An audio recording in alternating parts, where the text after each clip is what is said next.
Hello साथियों, आप सभी का स्वागत है मेरे यूट्यूब चैनल पे। फ्रेंड्स, आज हम इस वीडियो में स्टैटिक जीके के टॉप 30 क्वेश्चन करेंगे जो कि आपके एग्जाम में बार बार पूछे जाते हैं। और ये इतने खतरनाक सवाल होते हैं ना, जो आप मैक्सिमम एग्जाम में छोड़ के ही आते हैं। लेकिन आपसे इन सवालों को आपके एग्जाम में छोड़ना नहीं है, क्योंकि इसकी मैं पूरी तैयारी आपको कराऊंगा। और ये सवाल आपको कहीं मिलेंगे भी नहीं, ये सवाल आपको बुक में कहीं नहीं मिलेंगे, यूट्यूब पर ही ये सवाल आपको पढ़ने को मिल सकते हैं। तो इस सवाल को जरूर याद कर लीजिएगा और इनके नोट जरूर बना लीजिएगा, क्योंकि ये सवाल आज में भूल भी जाता है। तो इनके नोट जरूर बना लीजिएगा आप, ठीक है।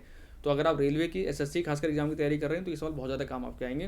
तो चलिए बिना किसी देरी के हम वीडियो की हम शुरुआत करते हैं। और चैनल जो पहली बार है, चैनल सब्सक्राइब जरूर कर लीजिएगा। फ्रेंड, पहला क्वेश्चन है, भारतीय शास्त्रीय गायक पंडित जसराज किस घराने से संबंधित है? तो पंडित जसराज जी बहुत ही फेमस सिंगर है, आप सब जानते ही हैं। इनका इतिहास उठा के देख लीजिए, बहुत ही फेमस सिंगर है ये। तो इनका जो संबंध है वो है मेवाती घराने से।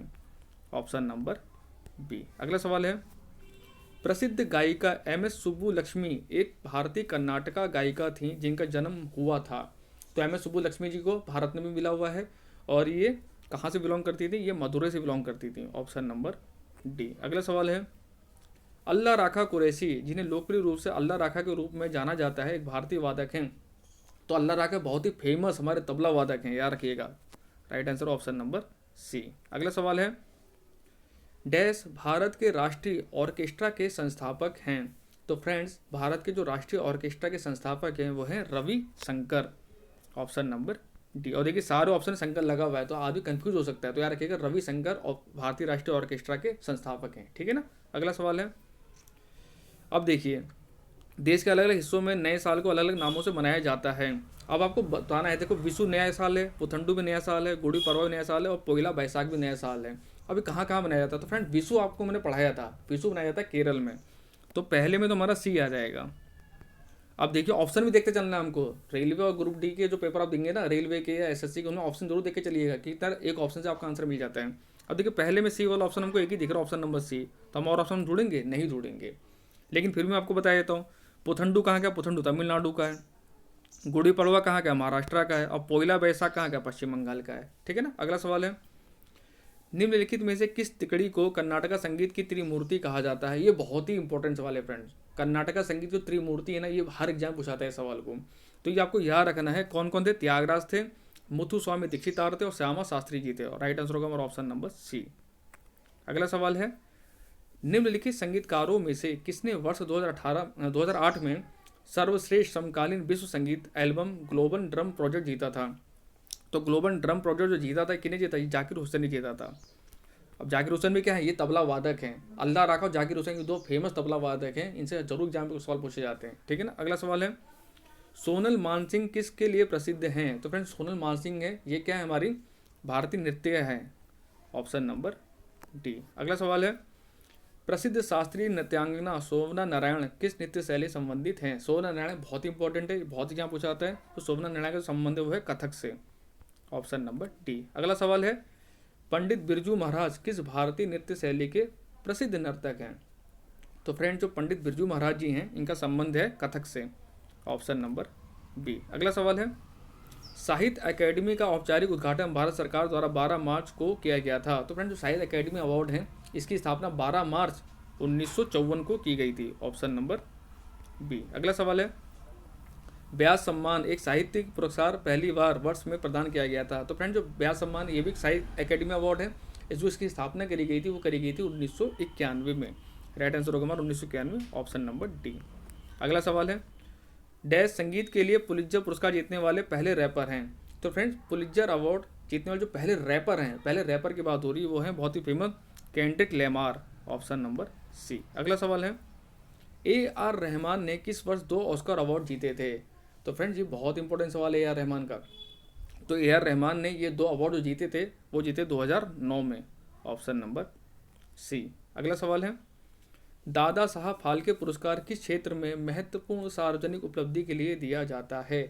तो जो दादा साहब फाल्के अवार्ड है, इसका संबंध है किससे? फिल्म से। Option number B. और इस अवार्ड की जो स्थापना करी गई थी वो 1969 में की गई थी। ये भी आपको याद रखना है, वर्ष भी पूछा हुआ सवाल है। तो दादा साहब फाल्के अवार्ड की जो स्थापना करी गई थी वो 1969 में की गई थी, ठीक है ना। अगला सवाल है, कालिदास सम्मान पुरस्कार किस राज्य सरकार द्वारा स्थापित किया गया है? तो फ्रेंड्स, जो कालिदास सम्मान है, इसका स्थापना करी गई है मध्य प्रदेश सरकार के द्वारा। Option number D. अगला सवाल है, सिंधु दर्शन उत्सव भारत के किस भाग में मनाया जाता है? तो फ्रेंड्स सिंधु दर्शन उत्सव जो है बहुत ही फेमस फेस्टिवल है ये मनाया जाता है आपके लद्दाख में। Option number B. अगला सवाल है, सागा दावा उत्सव निम्नलिखित में से किस भारतीय राज्य में मनाया जाता है? तो फ्रेंड्स जो सागा दावा उत्सव है ये बुद्धिस्टों के द्वारा मनाया जाता है। इस उत्सव को बुद्धिस्टों का नव वर्ष भी कहा जाता है। तो ये मनाया जाता है आपके मेनली सिक्किम में। Option number D. अगला सवाल है, पिनकुनी महोत्सव इनमें से किस राज्य में मनाया जाता है? तो फ्रेंड जो पिनकुनी महोत्सव है यही बहुत फेमस महोत्सव है, एग्जाम काफ़ी बार पूछा जाता है सवाल को। इसका राइट आंसर है केरला। और केरला से एक प्रश्न आपको और पूछा जाता है, कुचिपुड़ी कथकली। तो कथकली का संबंध भी केरला से ही है, ये भी आपको रखना है। और मसालों का जो राज्य है वो भी केरल को ही कहा जाता है, ठीक है ना। अगला सवाल है, भारत का कौन सा शहर हर साल होली के दिन प्रसिद्ध हाथी उत्सव मनाता है? तो होली के दिन हाथी उत्सव मनाने वाला जो हमारा जो वो है शहर है वो है आपका राजस्थान का जयपुर। Option number D. और जयपुर को हम पिंक सिटी के नाम से भी जानते हैं। और जयपुर में ही फेमस हमारा हवा महल वो जयपुर में ही स्थित है, जो कि सवाई मानसिंह के द्वारा बनाया गया था, ठीक है ना। अगला सवाल है, निम्नलिखित में से कौन सा केंद्र शासित प्रदेश तरपा उत्सव मनाता है? तो ये उत्सव बहुत से लोग सुना भी नहीं होगा। तरपा उत्सव बहुत ज़्यादा फेमस है, ये बनाया जाता है दादरा नागर हवेली में। Option number C. अगला सवाल है, निम्नलिखित में से किस राज्य में पहली बार इलेक्ट्रॉनिक वोटिंग मशीन ईवीएम का उपयोग किया गया था? तो फ्रेंड्स सबसे पहले जो ईवीएम इलेक्ट्रॉनिक वोटिंग मशीन का उपयोग किया गया था वो केरल राज्य में किया गया था। राइट आंसर होगा हमारा केरला। Option number C. अगला सवाल है, भारतीय सिविल सेवा में शामिल होने वाले पहले भारतीय कौन थे? तो फ्रेंड्स भारतीय सिविल सेवा में पहले शामिल जो भारतीय थे वो थे Satyendra Nath Tagore. Option number D. अगला सवाल है, जयंतिया राज्य में पाई जाने वाली जनजाति के साथ साथ एक पर्वत श्रेणी का नाम भी है। तो गारो, खासी, जयंतिया, ये 3 पर्वत श्रृंखला है हमारी। गारो, खासी, जयंतिया, तीनों आपको याद रखना है। गारो, खासी, जयंतिया, इसका संबंध है मेघालय से। ऑप्शन नंबर बी, ठीक है ना। अगला सवाल है, निम्न में से कौन सा त्यौहार मुख्य रूप से मणिपुर राज्य में मनाया जाता है? तो नॉर्थ ईस्ट का फेस्टिवल बहुत ज़्यादा पूछा जाता है एग्जाम के अंदर, क्योंकि यहाँ बड़ी कन्फ्यूजन भी होती है लोगों को। तो मणिपुर राज्य जो बनाया हुआ त्यौहार है वो है लाई हरोबा। ऑप्शन नंबर सी, ठीक है ना। अगला सवाल है, उगादि उत्सव भारत के किस राज्य में मनाया जाता है? तो फ्रेंड्स उगादि उत्सव बहुत ही फेमस है, ये भी नववर्ष का उत्सव है। ये आपके मनाया जाता है मेनली आंध्र प्रदेश में। Option number B. अगला सवाल है, मामल्लापुरम उत्सव किस राज्य में मनाया जाता है? इसको वेरी वेरी इंपॉर्टेंट टिक करिएगा। ये सवाल जितने बार एग्जाम होगा ना, हर सवाल इस एग्जाम को पूछा जाएगा इस सवाल को। तो मामल्लापुरम उत्सव जो है ये तमिलनाडु में मनाया जाता है। अगला सवाल है, भारत का पहला ग्राफीन नवाचार केंद्र किस राज्य में स्थापित किया गया है? तो फ्रेंड्स जो ग्राफीन इनोवेशन सेंटर है ये भारत का पहला है और इसको स्थापित किया गया है केरल राज्य में। राइट आंसर होगा हमारा केरला। अगला सवाल है, भारत का पहला ई वेस्ट यानी इलेक्ट्रॉनिक अपशिष्ट क्लिनिक कहाँ स्थापित किया गया है?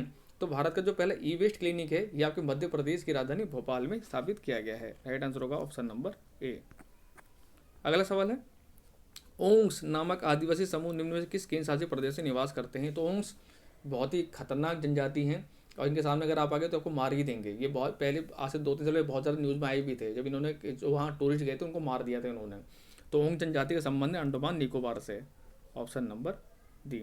और अंडमान निकोबार की सबसे जो ऊंची चोटी है वो कौन सी है? वो है आपके सैंडल पीक। ये भी एग्जाम पूछा आता है, सैंडल पीक, ठीक है ना।